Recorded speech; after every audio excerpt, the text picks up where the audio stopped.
Kaixo, gu zestu da azpeitiko ikasle da, eta gaurko honetan azalduko izan zua merezion gure ustez, arnazko baten bizitzi. Epa, nire jorna, eta nire ustez merezi deu, arnazuna eta bizitzi, eta, gure lehenengo hitze euskeraz da, eta, holaxe ez egiteu.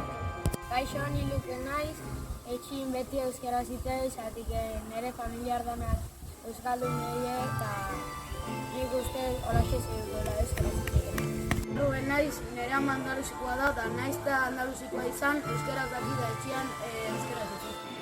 Kaixo, ni Suar naiz, eta beti jolasa eta kirola egiterakoan beti euskaraz hitz egiten dugu.